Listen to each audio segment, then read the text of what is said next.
بسم اللہ الرحمن الرحیم۔ قرآنک ایجوکیشن سینٹر کے معزز سامعین، آج ہم جنگلات کے متعلق ایک معلومات لے کر آپ کے سامنے حاضر ہیں۔ اللہ تعالیٰ نے اس زمین کو درختوں کی سرسبزی و شادابی سے مزین کیا ہے اور جنگلوں کی ہریالی سے اس کرۂ ارض کو حسن و جمال بخشا ہے، اور قرآن مجید میں اس کا ذکر کرتے ہوئے فرمایا، بھلا وہ کون ہے جس نے آسمانوں اور زمینوں کو پیدا کیا اور تمہارے لیے آسمان سے پانی برسایا اور پھر اس کے ذریعے خوشنما باغات اگائے جن کے درختوں کا اگانا تمہارے بس میں نہ تھا۔ کیا اللہ تعالیٰ کے سوا کوئی دوسرا رب بھی ان کاموں میں شریک ہے؟ نہیں، بلکہ یہی لوگ راہ راست سے ہٹ کر چلتے ہیں۔ اب سورۃ النمل کی یہ آیت، چنانچہ یہ درخت بھی اپنے وجود کے شکرانے کے طور پر اللہ تعالیٰ کے سامنے سربسجود ہوتے ہیں اور سجدہ کرتے ہیں۔ اب یہاں پر ہم بات کرنے جا رہے ہیں ایمیزون کے ایک برساتی جنگل کی۔ یہ جنوبی امریکہ میں ایمیزون طاس پر محیط برساتی جنگل ہے۔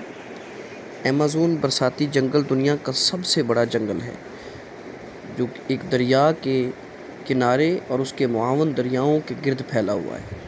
اس کا رقبہ ایک خاصی بڑی مقدار مربع میل کے حساب سے یعنی تقریباً پورے آسٹریلیا کے برابر ہے۔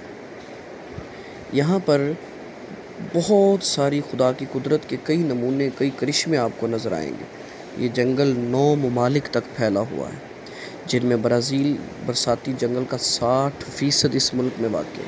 کولمبیا، اس کے علاوہ اور بہت سارے ممالک، گیانا، سورینام، فرانسیسی گیانا شامل ہیں۔ 4 ممالک میں ایمیزونوس نامی ریاستیں یا علاقے واقع ہیں۔ اس علاقے کو ایمیزونیا بھی کہا جاتا ہے۔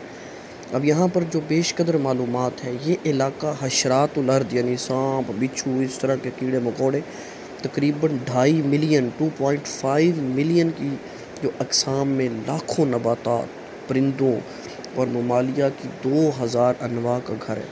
تحقیق کے مطابق اب تک 40,000 پودوں، 3,000 مچھلیوں اور 1294 پرندوں، 427 ممالیہ، 427 جل تھلی اور 378 رینگنے والے جانوروں کی اقسام پائی جا چکی ہیں۔ سائنسدانوں کا کہنا ہے کہ صرف برازیل میں 96,660 سے 1,28,843 غیر فقاری جانوروں کی اقسام پائی جاتی ہیں۔ اتنی بڑی معلومات پر مشتمل یہ جنگل دنیا کے کونے پر موجود ہے، اور اللہ تعالیٰ کی قدرت کے کرشمے اس جنگل میں ہمیں نظر آتے ہیں۔ جب ہم اس جنگل کو دیکھتے ہیں تو ہمیں اللہ تعالیٰ کی قدرت کے کئی کرشمے نظر آتے ہیں۔ تو پھر میں کیوں نہ کہوں کہ وہی ہے جو اس کائنات کو چلانے والا ہے، اس کے نظام کو اسی نے منظم انداز کے ساتھ دنیا میں رکھا ہوا ہے، اسی کی مرضی سے یہ سارا کچھ ہو رہا ہے۔ ہمیں